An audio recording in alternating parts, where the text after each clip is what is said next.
ठीक है, मैं शुरू करता हूँ 2 मिनट के अंदर और देर तक आपको वेट नहीं कराऊंगा। आज हम लाइव आए हैं। ये चैनल है इंडियन गिलगित बल्तिस्तानी, हिंदुस्तान में रहने वाले बल्तिस्तानियों और गिलगितियों का। और कुछ उसी सिलसिले में मैं बात करने जा रहा हूँ आप लोगों से, कुछ बताने जा रहा हूँ आपको कि काफ़ी बड़ी आबादी में, हिंदुस्तान 130 करोड़ की आबादी में थोड़े से, बिल्कुल बहुत ही कम, सिर्फ हज़ारों की तादाद में गिलगित बल्तिस्तानी खो से गए हैं। उसकी वक्त के हिसाब से कई वजह हुई हैं। देखिए, गिलगित बल्तिस्तानी कोई आज़ादी के बाद नहीं आए। ये 36-37 से आ रहे थे, जब ब्रिटिश गवर्नमेंट गिलगित से और बल्तिस्तान से वहाँ के लोगों को ला रही थी।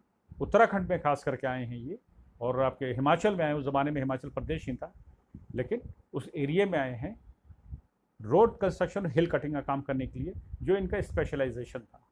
और वो लोग बसे आकर के 36, 38 और 40 उस सेकेंड वर्ल्ड वॉर के टाइम के ऊपर। आप देखिए, कुमाऊं की और गढ़वाल की ज़्यादातर रोड जो हैं, कहीं ना कहीं से वो बल्तियों का उसमें बहुत बड़ा रोल रहा है। गिलगिती थोड़ा उसमें कम थे।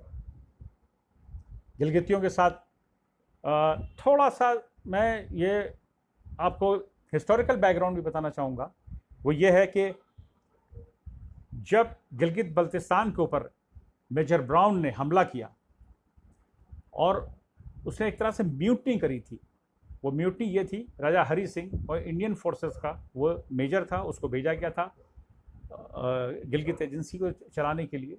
लेकिन उसने बगावत करके हिंदुस्तानी गवर्नमेंट के अगेंस्ट या हिंदुस्तानी आर्मी के अगेंस्ट में जा करके उसने लोग इकट्ठा करे, जो उसने स्काउट तैयार किए थे, और बल्तिस्तान, गिलगित से बल्तिस्तान आकर के खास करके स्कर्दू वैली में उसने हमला किया, उस पर कब्जा करने के लिए। वो देखिए, इतिहास है, हिस्ट्री है, उसको मैं दोहराना नहीं चाहता हूँ। लेकिन एक चीज़ यहाँ पे मेंशन करूँगा कि उसको 9 महीने लग गए थे गिलगित के किले को पे फतेह पाने के लिए। मेजर ब्राउन को 9 महीने लग गए थे, और आखिरी गोली तक के कर्नल शमशेर जंग थापा, जो लीड कर रहे थे, इंडियन आर्मी के थे, या कह दिया राजा हरी सिंह की तरफ से, उन लोगों ने बल्तियों से मिल करके, अगर लोकल, किताब में लिखा हुआ है, बुक्स में लिखा हुआ है कि अगर लोकल लोग सपोर्ट ना करते तो शायद वो 10 दिन भी ना स्टैंड कर पाते और हमला हो जाता और कब्जा हो जाता है।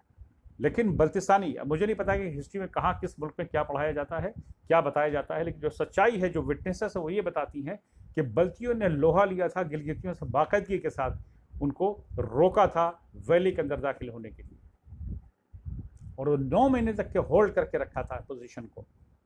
और बल्तियों का इसमें रोल था बहुत बड़ा, बल्तिस्तानियों का भाई। यहाँ पे गिलगित बल्तिस्तानियों को मैं अलग करने के लिए मैं इस बात को नहीं कह रहा हूँ, और ना ही मेरा कोई किसी ख़ास को मैं कह रहा हूँ, टारगेट कर रहा हूँ।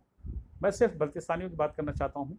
ये बल्तिस्तानी आए, उनको लाया गया, और गिलगित बल्तिस्तान से ला करके इनको नॉर्थ इंडिया के, हिमाचल भी है उसमें, लद्दाख भी है, और उसके अंदर आपके कश्मीर का भी इलाका है, और ख़ास करके कुमाऊं गढ़वाल, उस पीरियड में इनको बसाया गया। इन लोगों को कॉन्ट्रैक्ट दिया गया, इन लोगों ने ठेकेदारी शुरू करी। कोई पत्थर तोड़ता था, कोई ठेकेदारी करता था, कोई कुछ करता था, लेकिन सारा काम उनका बल्तिस्तानियों को 99% सड़क बनाने, पहाड़ को काटने, डायनामाइट लगा करके रास्ते, बड़े बड़े बोल्डर्स को काटने का काम था, वो करते चले आ रहे थे। वो उनके स्पेशलाइजेशन था। हमारे लोग भी सारे आए, हमारा भी खानदान आया, हमारे लोग भी आए।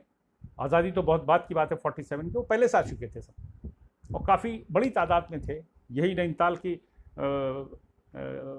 शहर में रहते थे, वही तलीताल है, मलीताल है, उस इलाके के अंदर, कुछ पिथौरागढ़ में जाके बस गए। इसी तरह कुछ देहरादून में बसे, कुछ वो डाक पत्थर बोलते थे उस वक्त, वो कालसी में बसे, विकास नगर में, हरिपुर है आपका, अम्बाड़ी है, ये वो इलाके हैं, चक्राता है, जहाँ पर बल्तिस्तानी बसे हुए आज भी हैं। लेकिन हुआ क्या है कि बल्तिस्तानी भीड़ में खो गए। उनको कहते हैं अकलियतियों के भी अकलियत, माइनॉरिटीज़ के भी माइनॉरिटीज़ के भी माइनॉरिटीज़।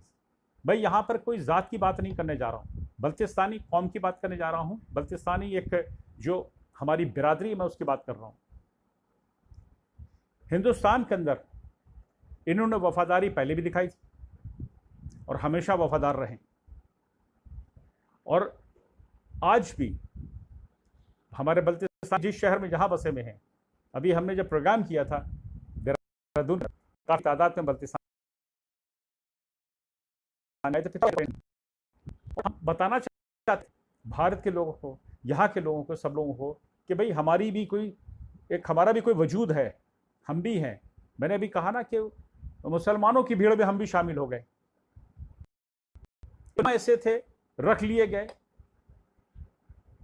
कि उससे पहचान हो गई कि साहब ये तो पठान होंगे, खान। हर बल्तिस्तानी ने, बुरा मत मानिएगा मेरी बात का, भी वो दौर था उस जमाने में खान लिखने का, लोग खान साहब कहने लगते थे। खान पठान पेशावरी भी बहुत से आए हुए थे, उनके बीच में जो बल्तिस्तानी थे वो खान बन गए। लोगों ने खुद उनको खान कह पुकारना शुरू कर दिया। वो क्या करते बेचारे, कहने हाँ ठीक खान साहब है। लेकिन खान साहब का जो टाइटल है ना तो पख्तून का ना पेशावर का है, और ये प्योरली मंगोलियन है, और ये आया चंगेज खान से।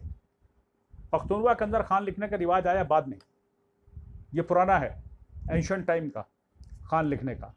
उसको छोड़िए, मैं यहाँ पे किसी पे कोई छीटाकसी नहीं करना चाहता हूँ, मैं अपनी कौम की सिर्फ बात करना चाहता हूँ, बल्तिस्तानियों की। सबसे पहले अब मैं शुरू कर रहा हूँ अपने हिंदुस्तान में रहने वाले बल्तिस्तानी सबको मेरा सलाम, और जो हमारे लोग सुनने वाले उनको बहुत बहुत नमस्कार, प्रणाम, आदाब। और हमारे नैनीताल में चचा हैं आला जनाब एयर खान जाफरी साहब, मेरे चाचा हैं, उनका मेरा सलाम है। अगर मेरे कजिन सुन रहे हो तो मेरा उनको सलाम दीजिएगा, मेरा एहतराम उनको दीजिएगा, मेरी इज्जत दीजिएगा। मैं उनकी गोद में खेला हूं और बहुत नज़दीक से, उनकी काफ़ी उम्र है, इस समय उनकी सेहत ठीक नहीं है, लेकिन मैं जज्बाती उनसे बहुत जुड़ा हुआ हूँ। बल्तिस्तानी कौम को उन्होंने जिंदा रखा, उन्होंने अंजुमन भी बनाई, बल्तिस्तानी अंजुमन नैनीताल में, जो तलीताल में है, गुफा महादेव के पास। इमामबाड़ा भी बनाया बल्तियों के लिए, और शायद हिंदुस्तान बल्तियों में सबसे ज़्यादा वही घूमे थे। मैं उनको शुक्रिया अदा करना चाहता हूँ, बहुत ज़्यादा शुक्रिया, कि उन्होंने मेरे हर दौर में, मेरी पैदाश से लेकर के आज तक के, उन्होंने मुझे देखा, और कहीं ना कहीं से उन्होंने हौसला अफजाई करी हमारे लिए, स्टैंड के लिए। वो हमारे लिए जो एक, मैं उनका ये तो कहूँगा कि एहसानमंद, क्योंकि एक बाप बेटे का रिश्ता है। मेरे वालिद साहब का इंतकाल हुआ, मैं 5-6 साल का था। बाकी हमारे ताया सारे बल्तिस्तान में। जब मैं गया हूँ 80s में, तब मेरी मुलाकात हुई सबसे, लेकिन उससे पहले से मैं देख रहा हूँ हमें नैनीताल के चाचा को। हमारे नन्नू भैया हैं, बड़े भाई फरमान अली जाफरी, आपको सलाम। अगर आप सुन रहे होंगे फरमान भाई, आप मेरे बड़े भाई हैं। मैं जज्बाती बात, जब भी बल्कि घर परिवार फैमिली सबकी बात करता हूँ तो जज्बाती होता हूँ। मेरे सुनने वाले बहुत से श्रोता होंगे भारत के। ये एक ऐसा क्षण है कि मैं अपने लोगों को इस टाइम एड्रेस कर रहा हूँ, उनको संबोधित कर रहा हूँ, तो आप प्लीज़ क्षमा कर दिएगा अगर किसी को ज़रा से बुरा लगे।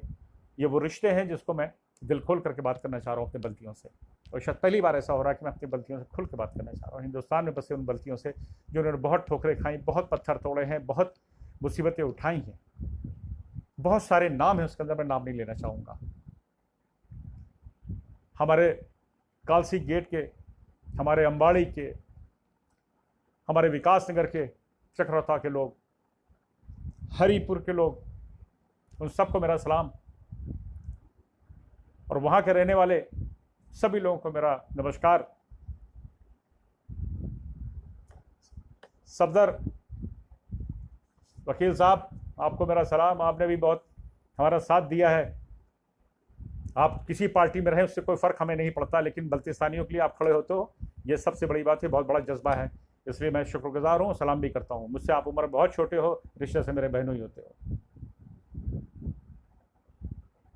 बहुत से नौजवान हैं जो भी शामिल हुए हैं पार्टियों में, बहुत नौजवान हैं जो भारत की मेन धारा में जुड़े हैं, जो देश के लिए काम करना चाहते हैं। और जब हमने प्रोग्राम देहरादून में किया तो खुल के बातें आई, वहाँ के अखबारों ने छापा कि इतनी तादाद में 25,000 की आबादी हमारी बसी हुई है उत्तराखंड के इलाके के अंदर, और जो अभी तक के पता नहीं था। तो सबको पता चल गया कि बल्तिस्तानी गिलगिती यहाँ पर रहते हैं। हम लोग के रस्म रिवाज थोड़े से अलग है, ठीक है। हम लोग शिया फ़िरके से हैं और बहुत सारे फ़िरके, मैं उसकी बात यहाँ पे करना नहीं चाहता हूँ, ना शिया या सुन्नी या मुसलमान। मैं इस वक्त सिर्फ बल्ती कौम बल्तिस्तान की बात करना चाहता हूँ। और ये मैसेज मैं भारत के अपने वासियों को, देशवासियों को भी देना चाहता हूँ कि हमारी कौम वफादार है, हम वफादार हैं आपके लिए। उस वक्त भी वफादारी निभाई थी जब स्कर्दो इंडस्ट्रीज था, बल्तिस्तानियों ने उस वक्त भी वफादारी निभाई थी। वो बात अलग है कि मुल्क अलग हो गया, वो पाकिस्तान के हिस्से में है, पाकिस्तान उसे एडमिनिस्ट्रेड है, वो लोग वहाँ के हिसाब से चलाते हैं, वहाँ वो पल के बड़े हुए हैं। आज की जो जनरेशन है वो वहाँ के हिसाब से सोचती होगी। हमारा मुल्क हमसे जुड़ा हुआ है, हम अपने हिसाब से सोचते हैं। हमारे सारे भतीजे वहाँ पर मौजूद हैं, मैं सबका नाम क्या लूँ, सब जानते हैं। और ख़ास करके मैं आगा जी का नाम लूँगा, जुल्फ़िकार, जीते रहिए, सलामत रहिए। इफ्तिखार, आप जीते रहिए, सलामत रहिए। ज़फ़र अब्बास, आप भी जीते रहिए। मेरा अगर मैसेज आप ये सुन रहे हो, मेरी वीडियो देख रहे हो, और सबको मेरा सलाम, बुज़ुर्गों को। और वकील साहब हमारे, मुश्ताक, मेरे बचपन के दोस्त, यार I am proud of you, really proud of you. मुझे आज भी याद है हम बचपन में कैसे खेला करते थे। तो ये बल्तिस्तानियों को जो एक हम लोग का जो कौम जो है, ये एक तरह से फैमिली है। हम लोग जुड़े हुए हैं एक दूसरे से। हमारे वो गोल, हमारे गांव के मास्टर साहब शमशेर भाई, आपको सलाम। बड़ा वक्त मैंने आपके साथ गुजारा है, आपके स्कूल में बैठे हैं, नौहे की प्रैक्टिस की जा रही थी, मजालिस थी वहाँ अपने क्या इमाम बारगाह में। आप हमारे साथ काफ़ी साथ रहे जब मेरा आना हुआ था बल्तिस्तान। आपसे मेरी अभी बीच में बातचीत हुई, बहुत अच्छा सा लगा। और आपकी सेहत के लिए मैं दुआ करता हूँ शमशेर भाई। अब मैं भाई कहूँ, चचा मेरे समझ नहीं आ रहा, लेकिन मैं भाई कहूँगा आपको।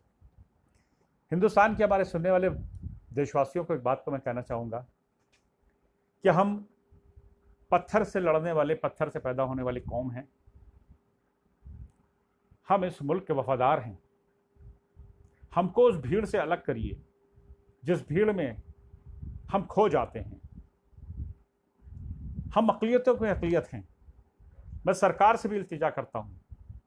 मैंने कई बार कई ऐसे मंच पे, कई ऐसे डायसिस को, कई ऐसे प्रोग्राम में मैंने कहा कि हम बल्तिस्तानी कौम जो है बहुत थोड़े से हिंदुस्तान के अंदर बसे हुए हैं और हमारी पहचान अलग हो। सफदर ने सफदर में आपने बहुत काम किया है एसटी में इसको करवाने के लिए, मैं उसकी हमेशा तारीफ़ करता हूँ। लेकिन एक चीज़ का ध्यान रखिएगा, बात यह है कि आपके एरिया के अंदर एसटी हो सकता है, आपकी चक्रौता का हो सकता है, लेकिन कैसे नैनीताल पिथौरागढ़ वालों को होगा, या शिमले में रहने वाले जो घर हैं, या जो जम्मू में रहने वाले उन लोगों का होगा। वो ऊपर के इलाके में, लद्दाख के अंदर तो ज़रूर वो एसटी में गिने जाते हैं। वहाँ का हर रहने वाला एसटी है, शेड्यूल ट्राइब के अंदर आता है, ट्राइबल हैं। लेकिन और जो बल्तिस्तानी बिखर गए, मैं अपनी कोई बात नहीं कर रहा हूँ, मैं तो लखनऊ में पैदा हुआ हूँ, लेकिन मैं बल्ती हूँ। मेरे जिसमें खून मेरे दादा यूसुफ शाह का है, मेरे वालिद साहब मरहूम हसन शाह का, तो हम बल्तिस्तानी हैं। मैंने लखनऊ की भीड़ में, वहाँ की शिया बिरादरी, मैंने कभी अपने को खोख नहीं रखा। मैंने अपने बना के रखा कि मैं बल्ती हूँ, बल्तिस्तानी हूँ। मैं लखनऊ का रिजवी नहीं हूँ भाई, मैं बल्तिस्तान से हूँ।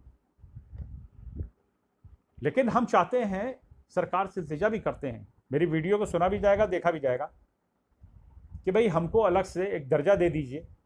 हमारे लोग बहुत पिछड़े हैं, बहुत कम लोग हैं जो तरक्की याफ्ता हैं। उनको हम ऐसा मौका दिए कि हम आपकी मुल्क की तो खिदमत करें, साथ साथ 2 रोटी भी हर बल्ती के घर में पहुँचे। बहुत सारे नैनीताल में भी घर हैं, बहुत सारे पिथौरागढ़ वो हमारे प्रोग्राम में पिथौरागढ़ से गाड़ी करके बेचारे आए थे प्रोग्राम करने के लिए। मैं वो गुलाम अली का मैं शुक्रगुजार हूँ, हमारे पिथौरागढ़ के मेरे छोटा भाई, और वो दिल से करता है, सोचता है, और उसने आपके अम्बाड़ी मामबाड़े के लिए भी किया है। कैसे कैसे किया है कि उसने खिदमत करी है। मैं गुलाम अली का बहुत ही शुक्रगुजार हूँ। और जब भी मेरी कोई बातचीत होती है, वो भाग करके कहीं से भी फ़्लाइट पकड़ के पहुँचे हैं। जनाब आगा मुसवी साहब का यहाँ पे यूपी में आना हुआ था, और हमने इंतजाम किए थे, वहाँ पे उनका मुलाकात थी चीफ मिनिस्टर से। तो गुलाम अली ने सारा इंतज़ाम करके फ़ौरन बॉम्बे से भाग करके आकर के अच्छे से हुआ था। हमने हमेशा ये कोशिश करी है कि हमारी बल्तियों की इज्जत अफजाई हो, हमारे उलमाए अकराम हैं जो बल्ती हैं उनकी भी इज्जत अफजाई हो। मौलाना सईद अली साहब, मेरा आपको सलाम, आप ईरान में होंगे मुझे पता है, और आपसे मेरी गुफ्तगू होती रहती है, हम आपस में रब्ता रखते हैं। आपको मेरा तहे दिल से शुक्रिया हर उस बात का जो अक्सर आप मुझसे करते रहते हैं, कभी कभी राय भी आप देते हैं। आगा मुफ्ती साहब का बहुत बहुत शुक्रिया, वो हमारे दावतनामे पे आए, दिल्ली भी आए और लखनऊ भी आए, दिल्ली के बड़े प्रोग्राम में भी आए थे, सरकार के लोगों से भी उनकी मुलाकात हमने करवाई थी। सुन रहे हो तो मेरा उनको सलाम। और मैंने हमेशा, मैं कोई बल्ती लीडर नहीं बनना चाहता हूँ, फिर मैं कह रहा हूँ मुझे बल्ती लीडर बनने का कोई शौक़ नहीं है, लेकिन मुझे एक तमन्ना रही कि किस मुसीबतों से बल्तियों ने वक्त गुजारे हैं, वो 40 का दौर, चाहे 50 का दौर, चाहे 60 का दौर, वो दोबारा लौट के ना आए, लोग सरसब्ज हों। और ये सरकार जो है हमेशा फेवर में खड़ी रही है, बल्तियों का नाम फिर से जिंदा हुआ है। बरसों से लोग भूले बैठे थे, लोग जानते ही नहीं थे कि बल्ती कौम है कौन। कई लोगों से मैंने कहा मैं बल्तिस्तानी हूँ, झटका खा गए, यकीन ही नहीं हुआ क्या बात कर रहे हैं। मैंने कहा मैं बल्ती हूँ, मेरा खानदान भी पूरा वहीं आए, सारे हमारे भतीजे चाचा ताया घर सब पूरा वहीं है। मेरी भी आमद दर्ज है तहसील के अंदर मेरे वालिद साहब के नाम से ज़मीन की, जैसा मैं आया था विजिटर अपने वालिद साहब के घर के ऊपर। आप सबसे मुझे इल्तिजा है कि आपस की बहुत सारे डिफरेंसेस होते हैं, उनको हमको नहीं हर वक्त सामने लाना चाहिए। बहुत छोटी सी हमारी तादाद है हिंदुस्तान में, हम दिल से काम करते हैं, हम दिमाग बहुत कम लगाते हैं। हम कुछ होंगे जो दिमाग लगाते होंगे, लेकिन हम जज्बाती कौम बहुत ज़्यादा है। हम लोगों को मिल करके काम करना चाहिए, सारी डिफरेंसेस एक दूसरे से अलग कर देनी चाहिए। हमें आपस के जो कहते नहीं गलत फहमियाँ, उसको दूर कर देना चाहिए, मिल के बात करनी चाहिए, मिल के बैठना चाहिए। मैं बार बार इस चीज़ को कह रहा हूँ, और मेरा मकसद भी यही है कि मैसेज जाए हमारे उन बल्तिस्तान के लोगों में कि भाई हम लोग यहाँ सुकून से हैं। हमारी बातचीत होती है तो अक्सर बच्चों ने वहाँ के कहा कि भाई वहाँ पे बहुत बुरा हाल है। ऐसा नहीं है, बुरा हाल है। यहाँ हमको जितना अमन सुकून है, जहाँ हमको यहाँ आज़ादी है, जिस ढंग से यहाँ रहते हैं, मैं ये नहीं कहूँगा आप क्या, मैं कोई कंपैरिजन यहाँ पे करने नहीं बैठा हूँ, लेकिन ये कि हम लोग यहाँ अच्छे से हैं। परेशानी है, कोई तो किस्मत भी कुछ कभी कभी कुछ होती है, काम नहीं करती, कभी कभी हम हाथ पैर नहीं हिलाते, और कोशिश तो करनी चाहिए भाई। वो एक यंग लड़का है, अक्सर मुझे फ़ोन करते रहते हैं और भाई मुझसे बात करता है कि अक्सर उसने मुझसे राय ली। मैं किसी डिफरेंसेस की बात करना चाहता हूँ। मुराद खान मुझे अक्सर फ़ोन करके मुझसे राय भी लेता, बात करता। बच्चा है वो, उसे कुछ करने की तमन्ना है, लीडर है वो। मैं बल्तियों के नाम क्यों ले रहा हूँ? एक अच्छा किरदार, एक अच्छा शहरी, एक अच्छा हिंदुस्तानी हमको साबित करना है। हम लोग हैं, रत्ती भर भी इसके अंदर वो नहीं है कि हम नहीं हैं, लेकिन हमको आपसी इख्तलाफात, जो आपसी हम लोग के द्वेष एक दूसरे के हैं, वो हमें ख़त्म करने होंगे। और हिंदुस्तान, इस सरकार को, इस भारतवर्ष को ये बताना होगा कि हम भी कुछ हैं, हमारा भी वजूद है कुछ है, और हम लोग मुल्क के वफादार हैं। और साथ साथ में आपस में मेरा मकसद है, मैं निकलूँगा कि लॉकडाउन ख़त्म हो जाए, मैं जा रहा हूँ सबसे मिलने के लिए, कि हम लोगों को, सब लोगों को एक डायस पे आना पड़ेगा, एक मंच पे आना पड़ेगा, एक खिलाफात को दूर करना होगा। कुछ हमारे उलमा इकराम, कुछ हमारे मौलाना, मैं नाम बिल्कुल नहीं लेने जा रहा हूँ, वो भी कुछ कभी कभी कुछ बात करते कहते रहते हैं जिससे कि इख्तलाफात होते, उस चीज़ को उनको बंद करना होगा। हमें अपने बल्तिस्तानी को, मैं जो हिंदुस्तानी हमारे देशवासी अगर सुन रहे हैं हमारी बात को, आवाज़ को, तो मैं बल्तिस्तानियों के बारे में इसलिए बता रहा हूँ कि ये सब चीज़ें हमने बहुत किया है। हर बच्चा हमारे क्या का पढ़ा लिखा है, हर घर से BA में करके लड़कियां पढ़ी हैं, लड़के पढ़े हैं। कोई ऐसा है ही नहीं कि जिसने एजुकेशन ना ली हो। हमारे क्या गरीब गुरबा भी होगा, लेकिन उसने बच्चे को अच्छे से अच्छा पढ़ाया है। मैंने सबको देखा, मेरा बचपन गुजरा है, मैंने सबके हालात देखे हैं, और मैं उन सब ये मैं नहीं जानता हूँ, लोग क्या कहेंगे, मैंने पर्सनल कोई बात करने के लिए मैंने वीडियो बनाई है। मैं सिर्फ अपनी हिंदुस्तान में रहने वाले गिलगित बल्तिस्तानियों को एड्रेस कर रहा हूँ, मैं उनसे गुफ्तगू कर रहा हूँ, बात कर रहा हूँ। जिसको पसंद आए वीडियो मेरी बंद कर दीजिएगा। वक्त वक्त के ऊपर हमारे चचा ने नैनीताल में हमको रोका टोका भी है कई कई चीज़ों के लिए।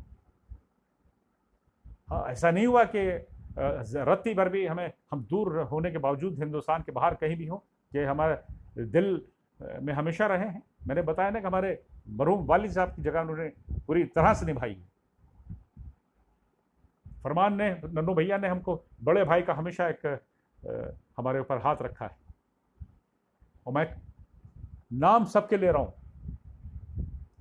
हमको सारी गलतियों को, किसी भी एरिया में रहते हों, किसी जगह रहते हों, हम सरकार से भी ये इल्तिजा कर रहे हैं कि हमको अलग से दर्जा दिया जाए।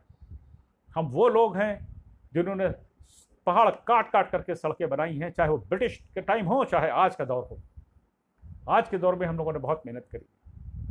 तो हम लोग चाहते नहीं कि हम अक़लियतों के साथ, जब माइनॉरिटीज़ की बात आती है तो उन मुसलमानों की भीड़ में हम शामिल हो जाते हैं जिनकी हम गिनती भी हमारी नहीं होती है। एक गांव की इतनी आबादी होगी जितनी हमारे हिंदुस्तान के अंदर आबादी है बल्तिस्तानियों की। एक गांव में नहीं इतनी आबादी, उससे ज़्यादा है, कस्बों में आबादी ज़्यादा है। हम हार्डली 25,000 हैं। और मेरी ये आवाज़ उठाने का मकसद ही यही है। मुझे कोई पद वद का लालच नहीं है। बार बार मैं कहता हूँ, कुछ लोगों को है मेरे पीछे कयास करते हैं, ये है वो है, और कुछ लोग उंगलियां उठाते हैं। कुछ लोग बॉर्डर के बाहर यहीं के रहने वाले हिंदुस्तान के बल्कि अपने रिश्तेदारों को बल्तिस्तान में मेरे लिए बुराई करते हैं। मेरे पास पेपर एविडेंस है कि उनके रिश्तेदार कैसे फेसबुक के ऊपर मुझे गलत लिखते हैं और मेरे बारे में गलत बयानी करते हैं, क्योंकि यहाँ से उनको कहा जाता होगा। तो ये जिस तरह की आप लोग के दिल में, जो लोग सुन रहे हैं मेरी बात को, जो लोग करते हैं, वो हरकतें बंद कर दें, हरकतें बंद कर दें। इससे आप ही की बदनामी होती है। और आप जितनी दुआ मांग लो, जितनी नमाजें पढ़ लो, बेकार। अगर किसी की पीठ पीछे बुराई करते हो तो वो बेकार, तुम्हारी इबादत बेकार जाएगी। कोई फायदा नहीं है नमाजें पढ़ने का। उंगली उठाना बहुत आसान होता है।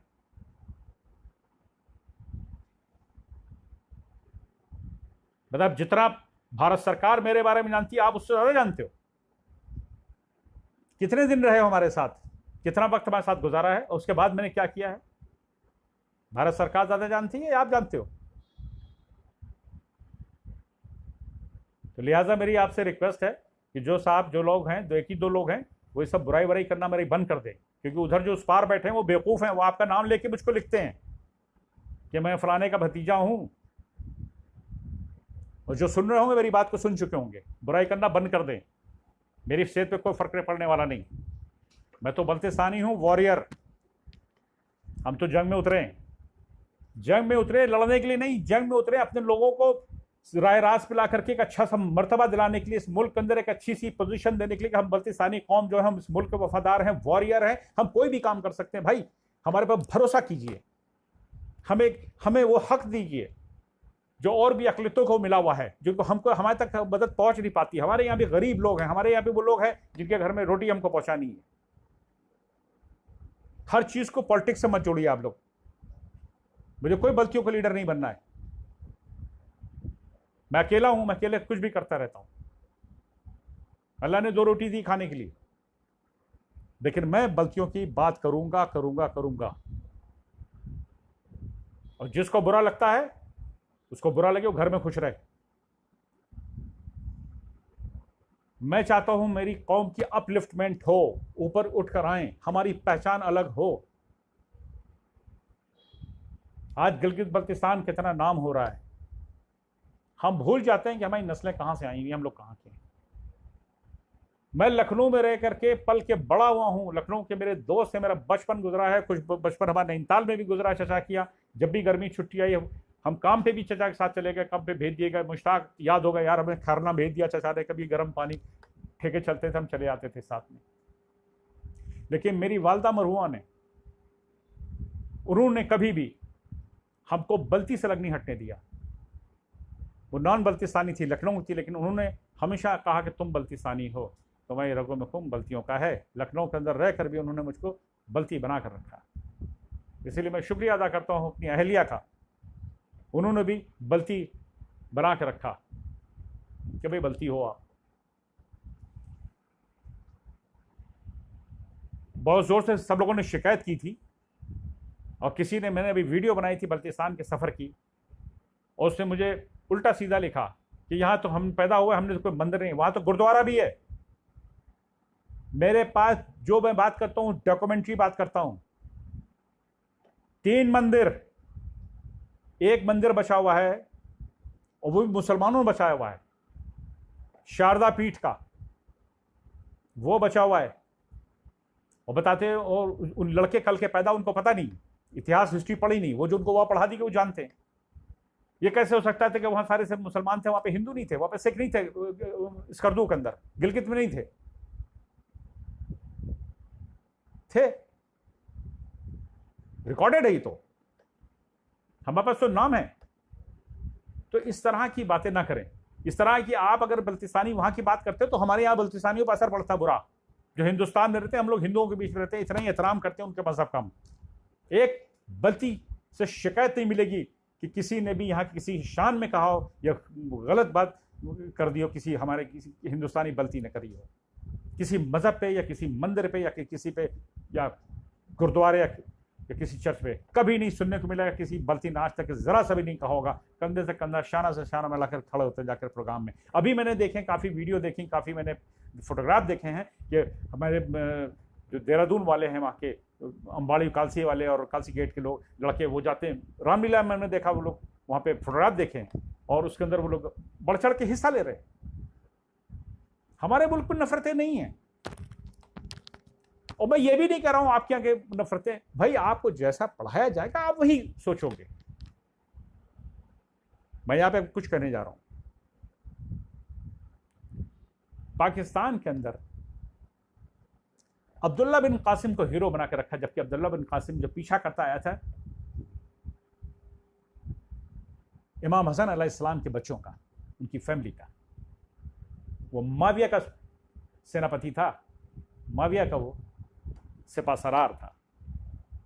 दिल पे हाथ रखना, अगर तुम फक़ह जाफरिया को मानने वाले, 12 इमाम को मानने वाले हो, बल्तिस्तानी उस पार के हो, तुम इस पार के हो, दिल पे हाथ रख के बोलना कि तुम्हारा हीरो क्या अब्दुल्ला बिन कासिम हो सकता है, या वो हिंदू राजा दाहिर हो सकता था जिसने उनको बचा के रखा उनके बच्चों को।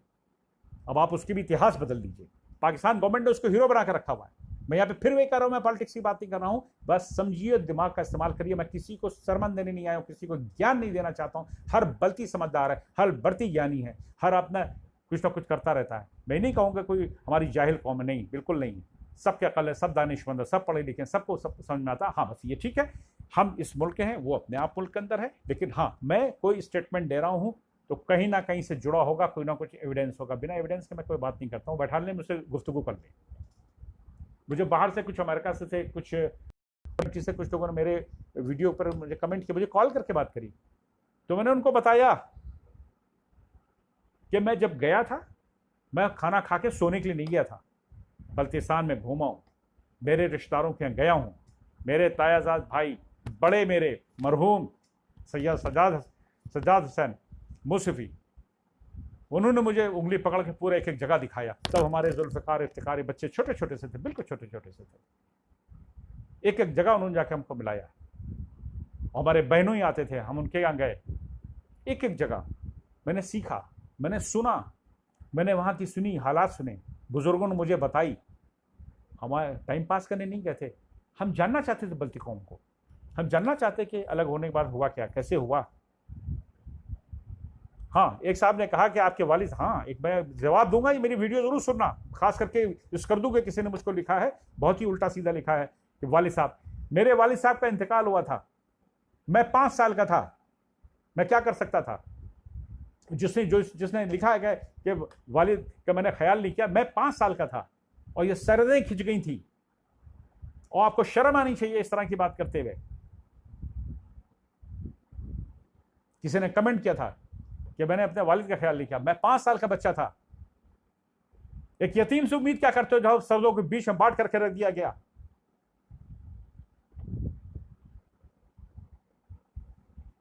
इन सरहदों ने हमको डिवाइड करके रख दिया। क्या मिल गया हिंदुस्तान पाकिस्तान बनने के बाद? हम बट कर रह गए। किसने फैसले करे थे कि हिंदुस्तान बना दो, मुसलमानों के लिए पाकिस्तान बना दो? सारा मुसलमान गया क्या? यही है। अरे बल्ती नहीं गया यहां का छोड़ करके पाकिस्तान। जो बल्ती बसा था नैनीताल पिथौरागढ़ में, आज भी वही है, नहीं गया। मुसलमानों के लिए अगर वो पाकिस्तान बना तो सारे मुसलमानों को चला जाना चाहिए था ना। बाबा भीमराव अंबेडकर ने कहा था मरहूम जिना साहब से, जब बहस चल रही थी भारत के बांटने की, इस्लामिक मुल्क बनाने की, तो कहा था, खास करके उसकी विटनेस भी जो थे वो राम मनोहर लोहिया, डॉक्टर राम मनोहर लोहिया थे, उन्होंने बीच बचाव भी किया। तो कहा था, भीमराव अंबेडकर ने कहा था कि अगर आप मुसलमानों के लिए दूसरा मुल्क ले रहे हैं तो इस चीज का ध्यान रखिएगा फिर हिंदुस्तान में एक भी मुसलमान रहना नहीं चाहिए। क्या हुआ? कितने मुसलमान गए यहां से? चला जाना चाहिए था। अगर इतनी नफरतें थी, इतना ही हुआ था, तो यहां अरे कितने परसेंट गए थे मुसलमान? वहां तो पहले से पख्तूनवा में मुसलमान थे, वहां तो पहले बलूचिस्तान में मुसलमान थे, सिंध के अंदर पहले से मुसलमान थे, पंजाब आधा मुसलमानों से भरा हुआ था, और जो गए वो मुहाजिर गए, सॉरी, और मुहाजिर गए सहारनपुर से चले गए होंगे, मुजफ्फरनगर से चले गए होंगे, मलीरकोटला वाले चले गए होंगे पंजाब के, कुछ अपना यूपी चले गए होंगे, कुछ बिहार चले गए होंगे, बाकी बंगाल में चले गए थे। बांग्लादेश जैसा बन गया जो पहले आपका पाकिस्तान था, वेस्ट ईस्टर्न पाकिस्तान। तो डिवीजन किया गया। आपने खानदान को डिवाइड करके रख दिया। आप तो यतीम बच्चों को बाप से जुदा कर दिया, बाप अलग मर गया, मां अलग मर गई। मिला क्या? मैं पॉलिटिकल बात बिल्कुल नहीं करूंगा यहां पर। हम यहां पर अपनी कौम की दुख दर्द को बांट रहे हैं। पाकिस्तान हिंदुस्तान बनने का, इसके कहते हैं कि दो टुकड़े होने का सबसे बुरा असर मुझ पे पड़ा।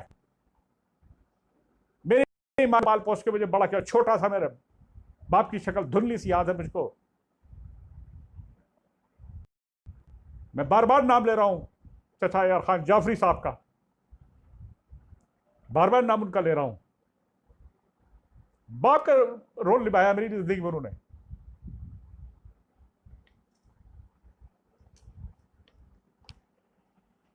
हिंदुस्तान पाकिस्तान बनने से अच्छा थोड़ा ना हुआ है। ठीक है, आप खुश हैं। आईसिस ने अपनी ब्रांच खोलने की कोशिश करी थी, रिकॉर्डेड है, बल्तिस्तान के अंदर। वो तो बल्तिस्तानियों ने उनको घुसने नहीं दिया। गिलगित में अपना सेंटर बना रहे थे आईसिस के लोग। उससे पहले तालिबान ने कोशिश करी, पाकिस्तान गवर्नमेंट ने वहां पे उनको भेजने की कोशिश की थी, गिलगित उनको नहीं आने दिया। ये रिकॉर्डेड है, मैं अपने मन से नहीं कह रहा हूं, क्योंकि हमारी बल्ती कौम उनके साथ नहीं खड़ी हो सकती थी कतई। एक नाम बताएं बल्तिस्तान, हिंदुस्तान के सारे लोग सुन रहे हों, पूरे हमारे देश के वासी सुन रहे हों, किसी भी धर्म के हों, किसी से संगठन के हों, मैं सबको तहे दिल से मैं सलाम करता हूं, नमस्कार करता हूं, प्रणाम करता हूं, शुक्रिया अदा करता हूं। भाई एक बल्ती बता दो जो बड़ा क्रिमिनल बना हो, एक बल्ती बता दो जो टेररिस्ट बना हो। तो बल्तिस्तान से गिलगित से लेकर यहां तक, मैं थोड़ा सा गिलगित को यहां पर वो नहीं करूंगा, लेकिन एक बल्तिस्तानी का नाम बता दीजिए जो टेररिस्ट बना हो, क्योंकि ईमान का पक्का है बल्ती। वो चाहे इधर का हो चाहे उधर का हो, वो ईमान का पक्का। और जिसका ईमान का पक्का होता है ना, वो खून कत्ल नहीं करता है, बेगुनाहों पे हाथ नहीं उठाता है, वफादार रहता है वो। कर्नल शमशेर जंग थापा ने, और उनके ऊपर लिखी हुई किताब, उनके स्टेटमेंट के साथ यहां पे आर्काइव में रिकॉर्डेड है वो किताब, जिसमें बल्तिस्तानियों को उन्होंने तारीफ करी है कि आखिरी गोली तक के लोकल बल्तियों ने हमको होल्ड करके रखा था, हमने किले को, वो बल्तिस्तानियों ने रोक के रखा था। तो कोई तो वजह होगी, वो आए हैं लौट करके यहां हिंदुस्तान, वो हमारे गोल के रास्ते से आए थे। किसी ने मुझे लिखा था कि औरतों ने मोर्चा लिया था, कुछ नहीं पता आपको हिस्ट्री का। गोल से आए थे और घायल थे वो। बल्कि जब इंडियन आर्मी पहुंची तो आर्मी का थोड़ा सा पहुंचे तो उनको हैंड ओवर किया गया। वो ब्रिगेडियर हो गए थे यहाँ आकर के, हिंदुस्तान का उनको बड़ा अवार्ड मिला था, महावीर चक्र। अभी 98 में उनकी डेथ हुई है। ब्रिगेडियर साहब की धर्मशाला शिमले के पास है, वहीं के रहने वाले थे। ये तो कल की बात है, कुछ छुपा नहीं है। हम यहाँ पे हम डिवीजन या उसकी कोई बात ही नहीं कर रहे हैं। हम ये रिकॉर्ड कर रहे हैं खास करके बल्ती कौम क्या है, बल्तियों का क्या वजूद है, बल्ती हिंदू दुनिया के अंदर कहाँ स्टैंड करते हैं। सारे फॉरेन चले गए हैं बल्ती। अभी भी हमारा एक भतीजा जो मिडिल ईस्ट के अंदर है, कल ही मेरी बात हुई थी भतीजे से, बड़े बेचारे सब शरीफ लोग हैं बल्तियों में। अब कोई इक्का दुक्का उसके अंदर जो थोड़ा बहुत अपने बिजनेस या काम काज चलाने के लिए शार्पनेस हो, तेजी हो, वो एक अलग चीज है, लेकिन बल्कि आपको क्रिमिनल नहीं मिलेगा। ईमान को मानते हैं।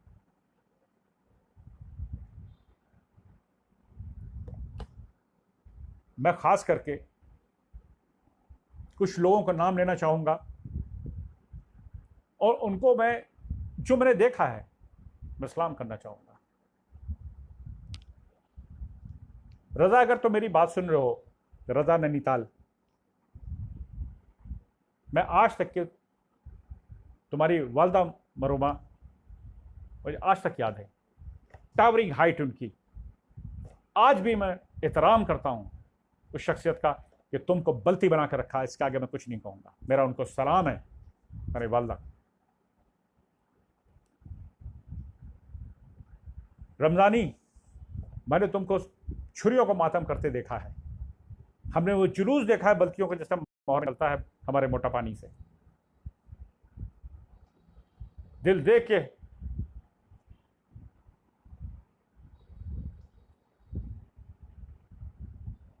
मैं बहुत जज्बाती हो गया हूं। मुझे लगता है कि मैं ट्रैक से हट गया हूं। जो मुझे बात करनी थी वो बिखर सी गई। उसके लिए मैं आप लोग सबसे तहे दिल से माफ़ी चाहूँगा। मैं लाइन को बढ़ाता हूँ, ट्रैक को बढ़ाता हूँ।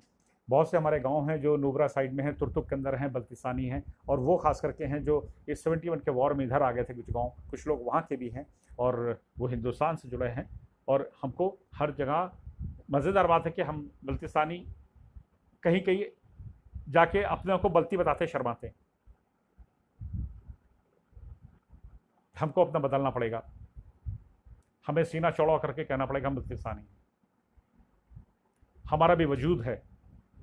हम जहाँ से ब्लड आए हैं, बहुत मजबूत कौम है, एक वॉरियर कौम है हमारी। हम पत्थरों से लड़ सकते हैं, पत्थरों को तोड़ सकते हैं, रास्ते बना सकते हैं। हम इतने कमज़ोर नहीं हैं।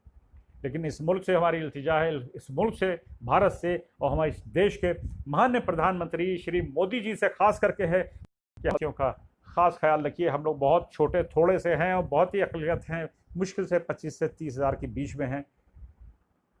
लोगों के रोज़गार नहीं चल पाते हैं। लोग हमारे बेचारे बहुत ही स्ट्रगल करते हैं। जो कभी गरीब पैदा हुआ और गरीब ही मर गया बेचारा।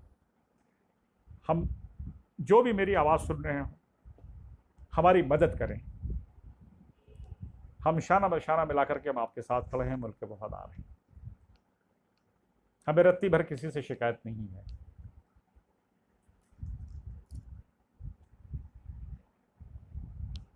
बहुत सारी बातें हैं हमारे बल्तिस्तानी। हमें तो बड़ा अच्छा लगता है जब हम देखते हैं कि हमारे बच्चे पढ़े लिखे गांव में खेतों में काम करती हैं लड़कियां, लेकिन पता है एमए कर लिया उन्होंने। वाह,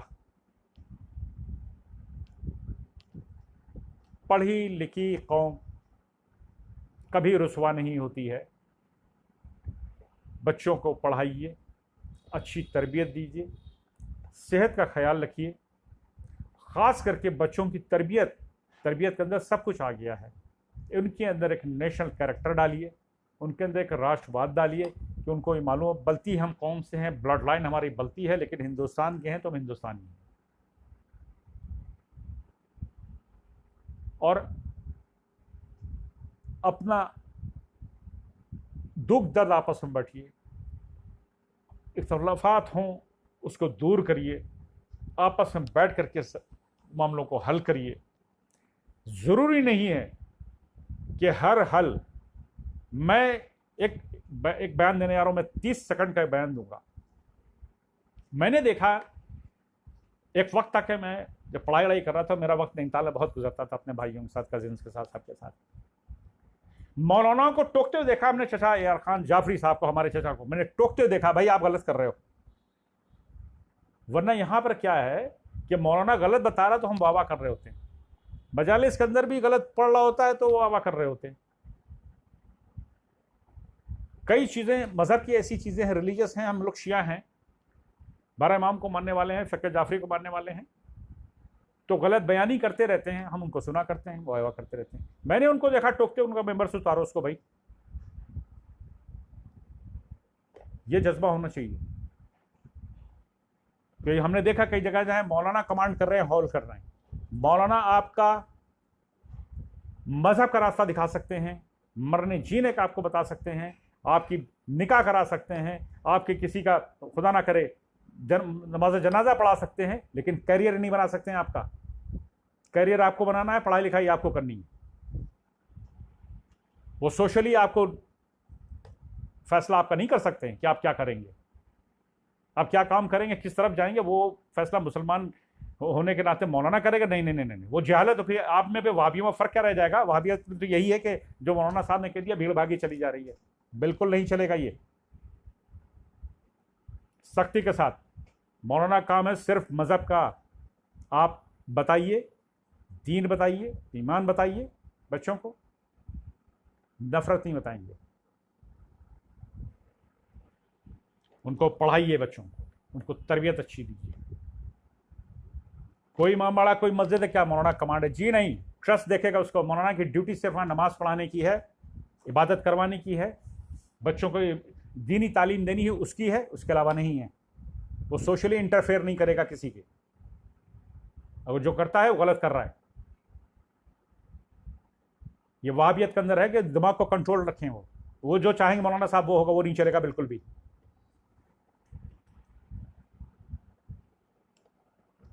वक्त बदल गया है, हवा का रुख बदल गया है, और उसके हिसाब से आपको चलना पड़ेगा। हर चीज़ आपको अच्छे से इस मुल्क में मिली हुई है। आपको इबादत करने की पूरी आपको आज़ादी है, आपको पढ़ने लिखने की आपको आज़ादी है, आपको किसी चीज़ की रोक टोक नहीं है। क्या प्रॉब्लम है? लेकिन कहीं ना कहीं पे हमने देखा कि बैठक हो रही है, फैसले कर रहे हैं, मौलाना साहब बैठ के रहे, उससे ये क्या उसने क्या, ये सब बंद कर दीजिए, ये सब ये जहालत बंद कर दीजिए।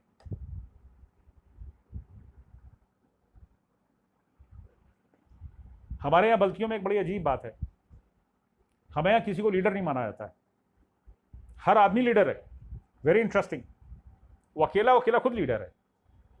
ना मुझे ले लीजिए, मैं लीडर नहीं हूं, लेकिन मैं अकेले ढोल लेके पीटता फिर रहा हूं, बल्ती बल्ती बल्ती बल्ती, और लोगों को उसमें भी बुरा लग रहा है। हमारी बिरादरी के लोग हैं, हमारे कौम के लोग हैं। मैं 1 रुपए का किसी का रवादार नहीं हूं भाई। मैं अपने पैसे खुद लगाता हूं अपने ऊपर। मैं टिकट अपने आप खरीदता हूं प्रोग्राम करने के लिए। मैं पैसे नहीं लेता किसी से, और न मैं लाइजनिंग करता हूं कि मैं कमाई करता हूं कहीं। हलाल की रोटी खाता हूं भाई। मेरे बहुत पीछे लोग पड़े हैं, मेरी बुराई करते रहते हैं। अपने कौम के हैं, अपने ही हैं, साथ के लोग हैं, उठने बैठने वाले लोग हैं। प्रॉब्लम है, वो प्रॉब्लम ये उनको है, ये कैसे कर रहा है? मैं तो दीवाना हूं, और वो मुझको, हमारी वालदा मरहुमा, मेरी बड़ी बहनों ने मुझे बना दिया भाई बल्ती।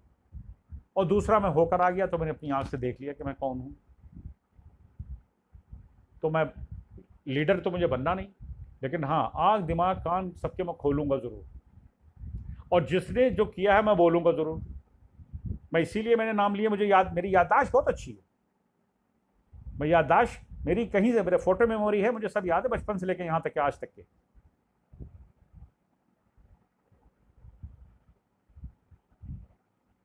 भाई लोग नमाज पढ़ते हो, थोड़ी ईमानदारी बरतो। मेरा मैसेज है किसी के लिए, झूठ उठ बोलना बंद कर दो और बुराइयां करना बंद कर दो, ठीक है? बहुत लंबा वक्त ले लिया हमने, और सारे बल्तिस्तानियों को मैं शुक्रिया अदा करूंगा, जो भी आए, जो सुन रहे हैं या इसके बाद सुनेंगे। मुझे पता है बहुत से लोग लॉगिन नहीं कर पा रहे हैं, मुझे मैसेजेस आ रहे हैं, बहुतों को पता नहीं था कैसे। फेसबुक में बहुत से हैं भी नहीं बेचारे, फेसबुक में वो आके देखें, कैसे देखें। तो उसके लिए मैं माजरत चाहूँगा। ये वीडियो रिकॉर्ड होगी और आपको ज़रूर जाएगी। मैंने सिर्फ अपने ये जो रिकॉर्ड किया है अपनी बल्ती बिरादरी से बात करने के लिए, ये पब्लिक में जाएगी तो ज़रूर सुनी जाएगी। और मैं जानता हूँ कि हमारे भारतवासी, हमारे देश के लोग, हमारे बहुत से संगठनों के लोग इसको ज़रूर सुने, वो जाने कि हमारी छोटी सी बिरादरी, छोटी सी कौम है, और वो कौम है जिसे वफादारी से तब से लेके आज तक के, आज भी उन किताबों में भी दर्ज है, आर्काइव्स के अंदर रिकॉर्डेड है कि इन लोगों ने लोहा लिया है। वो दुश्मन, चाहे वो बॉर्डर का दुश्मन हो तो कहीं का भी दुश्मन हो, ये कौम पूरी ऐसी है। मैं पूरी कौम की बात कर रहा हूँ, यहाँ पे कोई हिंदुस्तानी बल्ती या कोई उधर के पोर्शन के बल्ती जो असली बल्तिस्तान के लोग की बात नहीं करना, मैं अपनी बिरादरी, अपने ब्लड लाइन की बात कर रहा हूँ। मैं ब्लड लाइन वफादार है।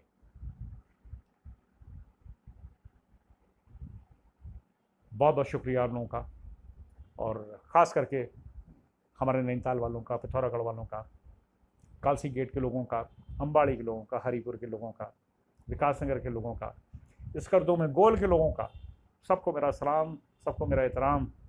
भारतवासी में सुनने वाले हमारे देशवासियों को मेरा बहुत बहुत नमस्कार। वंदे मातरम। फिर हम हाजिर होंगे, और मुझसे कोई ज़रा सी भी गलती होगी, हो सकता है जज्बात में बह के मैंने कुछ कह दिया हो, तो उसके लिए मैं तहे दिल से मैं माफ़ी चाहूँगा। और बस इससे आगे मैं कुछ कहना नहीं चाहता हूँ। बच्चे हैं वो हमारे इस बात को ज़रूर दिमाग में रखें, जहन के अंदर रखें कि पढ़ाई अच्छी से अच्छी करें और अपने कैरियर बनाएं। और वो कैरियर ऐसा बनाएं कि वो मुल्क के भी काम आए, आपके घर वालों के भी काम आए, घर में रोटी भी लेकर आए। रोटी बहुत ज़रूरी है। हमारे बुज़ुर्गों ने बहुत पत्थर तोड़े हैं, पत्थर तोड़ के बनाई है ज़िंदगी। गलतियों की पूरी पीछे कहानियाँ बहुत जो है बहुत दुख भरी हैं। तो फिर से एक बार आप सबसे हाथ जोड़ के माफ़ी चाहूँगा अगर मेरी बात किसी को बुरी लगी हो। बहुत बहुत शुक्रिया सबके आने का। मास्सलाम, नमस्कार, वंदे मातरम।